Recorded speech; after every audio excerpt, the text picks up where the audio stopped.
Tom Clancy is the author of 9 novels. His latest is called Executive Orders.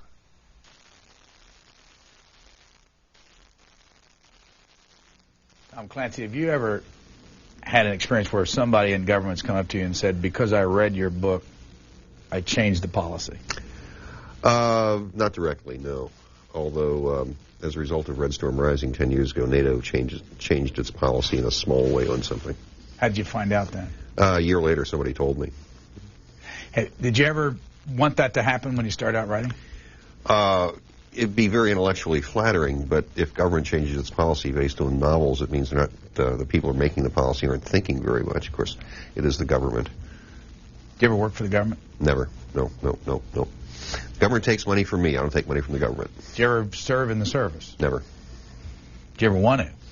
I wanted to, but bad eyes, they didn't want me. So, in all these years, how have you gone about learning? Well, I mean, we're sitting here surrounded by books, so that's how I usually find out things. It's really, it's all in the open. And there are very few secrets. So, you know, we live in an open society, and finding things out really isn't all that hard. Read somewhere where you read Science magazine? Science News. Science every News. week, yeah. What do you do? What do you learn from that? I learn what's going on. All sorts of interesting things. Ecology, the physics, biology, you name it, it's in there. When do you feel like all this that you do is worth it? Oh, Lord. I could be crass and say when I get the checks, but no, I can't go anywhere without being stopped. I mean, I was eating in a little Italian restaurant last night, and somebody comes up and has got 2 books for me to sign. And that's when your customers, you know, the reading public, when they come up to you and just say, hi, I really like your books, and leave you alone, that is immensely complimentary. That means I've done the job right. How have you changed over the years? Oh, my hair's gotten a little gray. But, I mean, have you changed with the money you've made and the success and the visibility?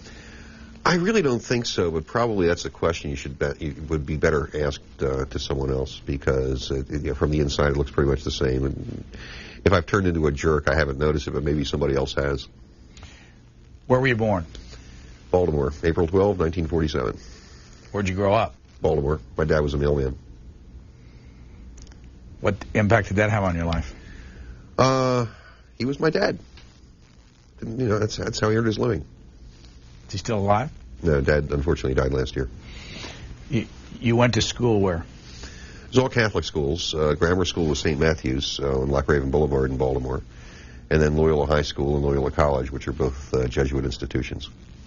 And what impact did all those have on the way you think about life? And do they still have the same?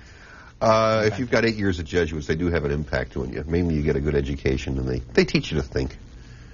They teach you to be inquisitive. I guess I've always had a desire to learn. I think my main passion in life is learning. The Jesuits taught me how to do that more effectively. How do they do differently than diocesan priests? They've been, you know, the Jesuits have been in the teaching business for about 500 years. They pretty well have it figured out. What do they do that's different? It's the whole regimen. You learn the classics. You learn contemporary. The Jesuit liberal education, you learn literature. You learn philosophy. You learn science.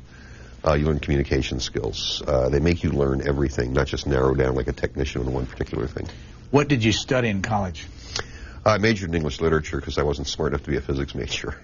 Did you write when you were in school? Yes, I did. Did you know early that you could do this thing? I didn't know that I could. I knew that I wanted to. That bug bit me in high school. I decided when I started writing stories and things, and I just decided that someday I wanted to see my name on the cover of a book. I didn't know it was going to take me 20 years, but I did it. What was it about the book and that name on that cover you wanted to see? Well, I mean, everybody's got a different dream. Some people want to sail around the world all by themselves. Some people want to be doctors or lawyers or architects or fighter pilots or whatever. My dream was to be an author. And I just never lost the dream. I held on to it, and finally in 1982, I decided I was going to start one and finish it, and that was The Hunt for Red October. When you got out of college, what did you do? What was your first job? I was in the insurance business for, I guess, about 15 years.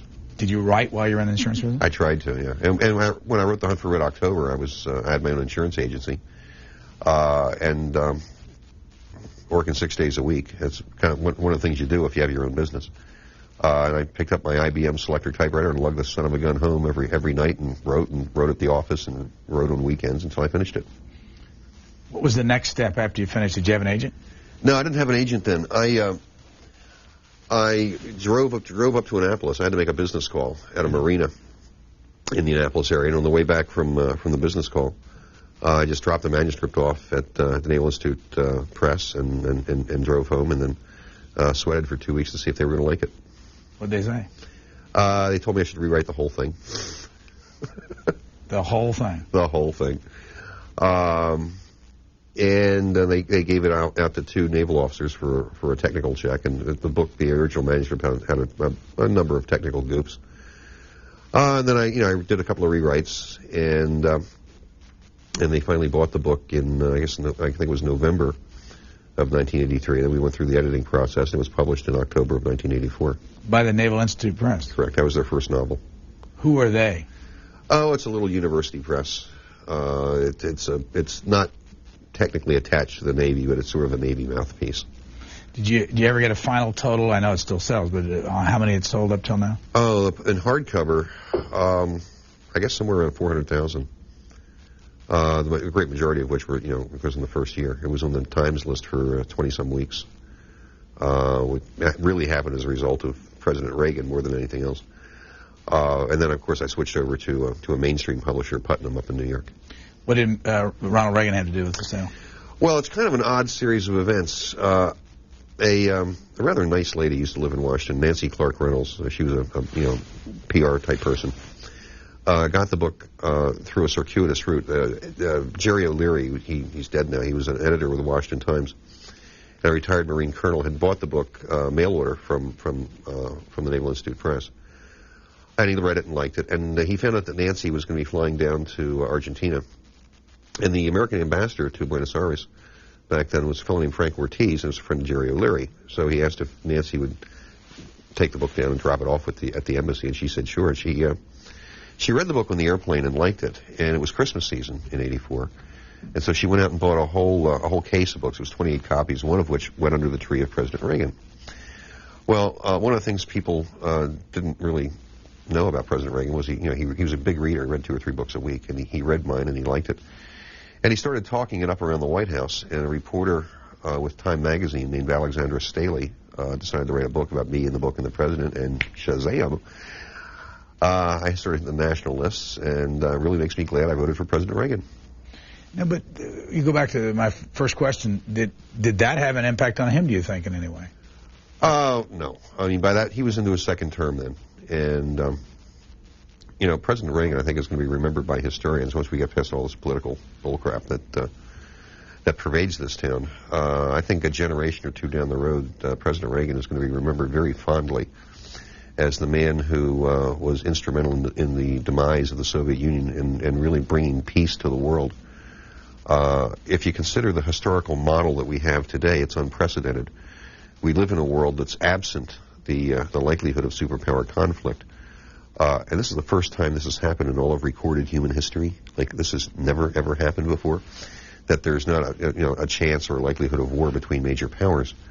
And more than any other U.S. president, I think President Reagan is the one who brought that about. How are you treated around the country by journalists based on your views? How would you describe your politics? My politics are generally conservative, but they're like as with any person's politics, they have funny little spikes here and there. I'm a great believer in the First Amendment, in freedom of information, because I really think more than anything else, that's what has made our country great. The ability for people to access information, and when that happens, you get a great synergy that develops. We're the most inventive country in the world. We're the most innovative country in the world. And that's because a lot of people have access to information. They can look at an idea and say, hey, I can use that. I can invent the automobile or the personal computer or the light bulb or whatever. Because we do have this enormous access to all sorts of information. Speaking of that, I've got a whole stack of all kinds of things here, including audio books and paperback books and your latest book, Executive Orders. How's this doing? It's doing okay. It's going to be number 2 on the Times list tomorrow. It started off at number 1, then it dipped down a little bit. Now it's coming back in Christmas season. How long did it take you to write it? Seemed like forever at the time, about 6 months. What book is that in number? That's number 9. That's my 9th novel. Do you ever total up the number of books you've sold out of 9 novels? You know, actually, I don't. I mean, I don't even see the checks anymore. They go right to my accountant. But they tell me in America alone, it's about 50 million, you know, hardcover and paperback. Let me go back to that question about changing. Again, success. How many movies have been made off your books? Only 3. But, you know, it's a common perception that authors make a huge amount of money off of movies, and that's really not true. You make more money off the books than you do off the movies. But you've made money. I mean, off of everything. Cumulatively, on all the movies, I think I've made less money than I did with my most recent one in my UK rights.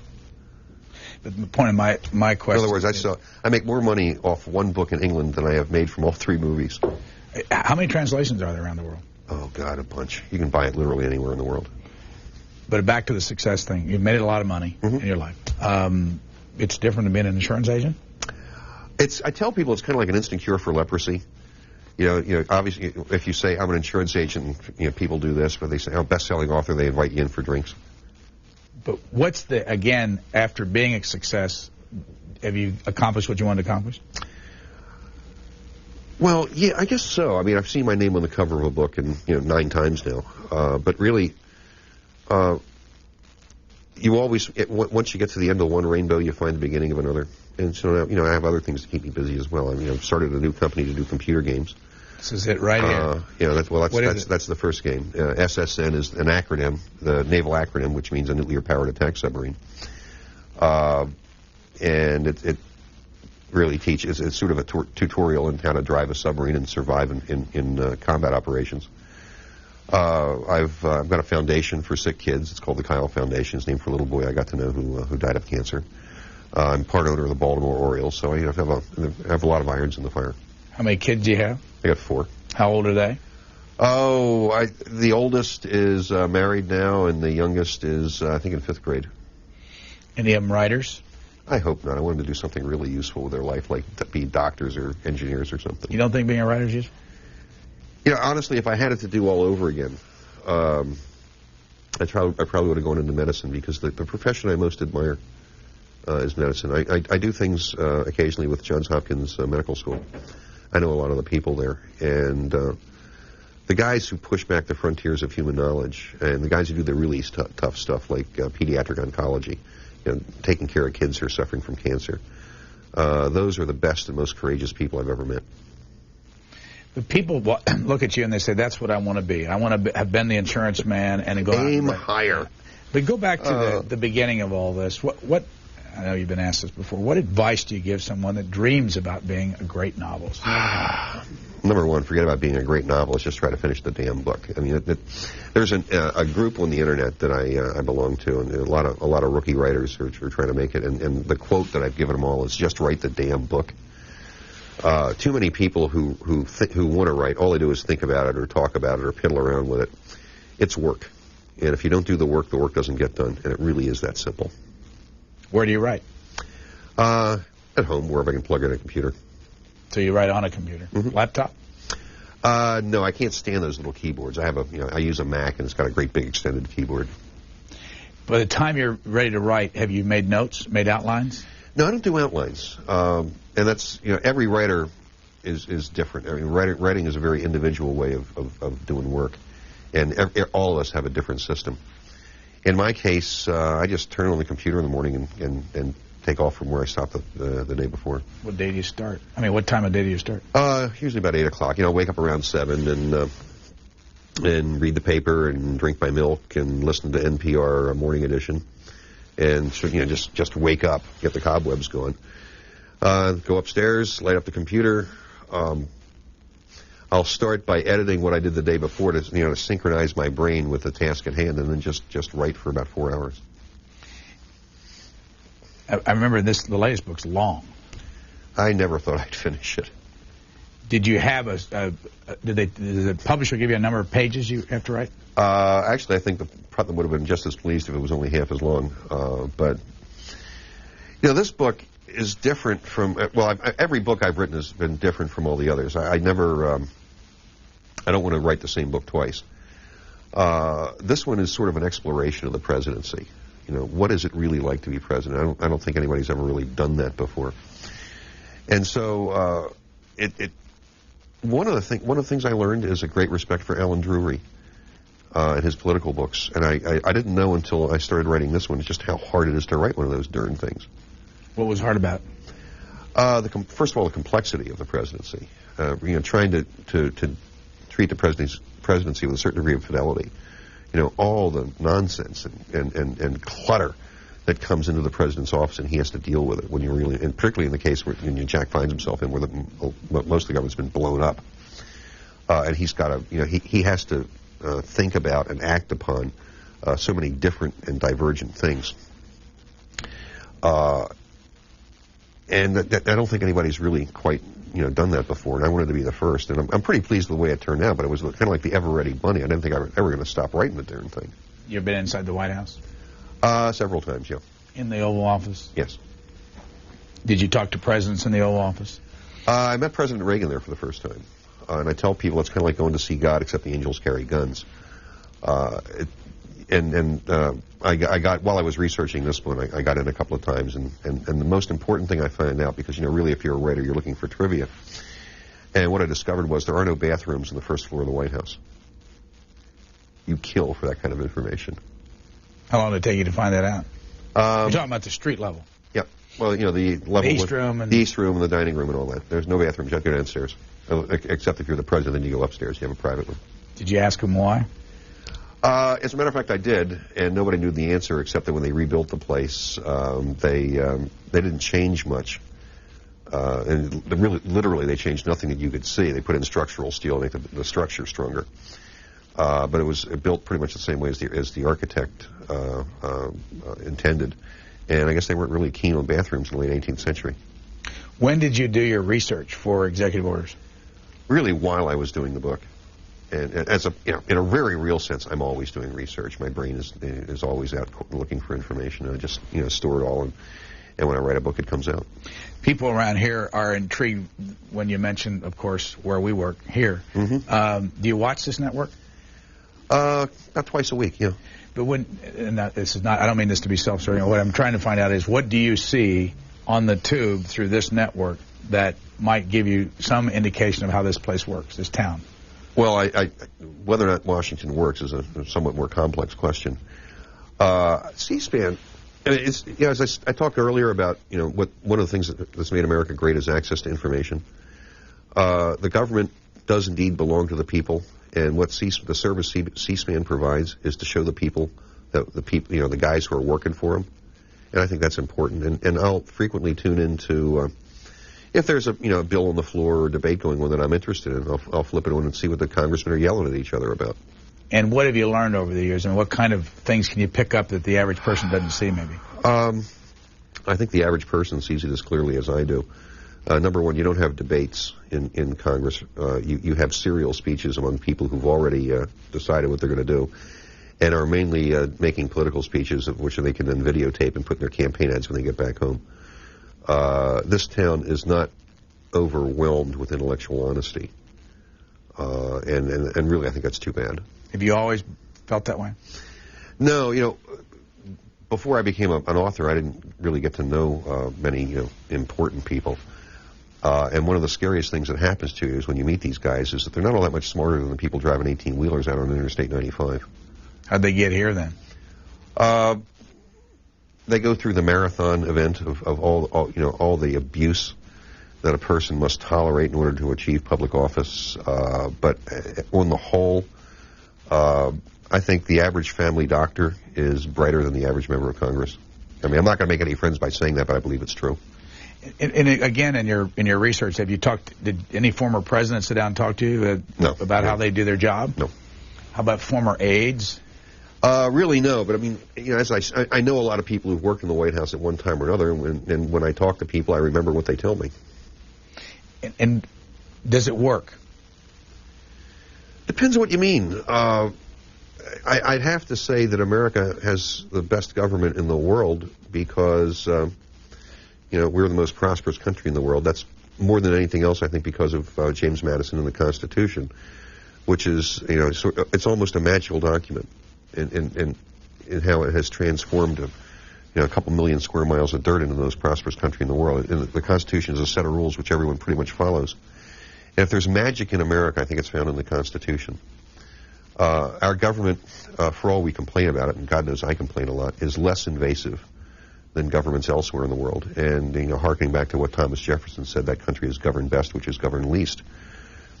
So in the whole, I'd say our government, in comparison to other governments, works pretty well, but it's nowhere near as good as it could be. Have you noticed as you've become more and more visible and successful that people begin to listen more and more to everything you say, whether it's politics or writing? I have on my computer, I have a little document called Clancy's Laws. And Clancy's Law of Intelligence is it's not how smart you are, but it's whether or not people listen to you. And so, the people who think I'm smart now, where were they when I was selling insurance? You still getting some of those residuals, by the way? Oh, no. I wasn't a lifer. I did fire and casualty stuff. Do you get asked to speak often? Frequently, yeah. What do you say when people ask you? It depends on the group.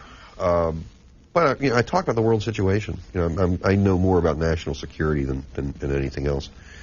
And lately, what I'm trying to explain to people is we are living in unique historical circumstances. That really all of history is no longer relevant to us. 200 years ago, countries began wars because whatever king, prince, or despot ran the country decided it might be fun to have a war. But now, with all the major countries of the world are either democracies or in the process of turning into democracies. And democracies do not launch wars of aggression. We live in a world with a completely different historical model, and a world in which a major war is extremely unlikely. What do you think of the U.S. military? It's the best in the world. I think we're downsizing a little too fast. I don't think we're spending as much money on training and maintenance as we should, but we're still the best in the world. What do you think of the decision-making process on what affects the military? It's always been muddled. I once remarked to a friend of mine that Hollywood was more corrupt than the defense procurement process, and it was a one-star general who then immediately said, "Tom, nothing's that corrupt." Very often you look at the way the system works and you think maybe it's designed to fail, but in fact it doesn't, because fortunately we have good companies in America who turn out good products. Next book? I never talk about works in progress. You are writing one? Actually, I'm not, but I'm playing around with a couple of ideas now. And what haven't you accomplished that you want to? Oh, God, I'd like to get my golf handicap down in single digits. Probably never, but I'll try. At the foundation I've set up for 6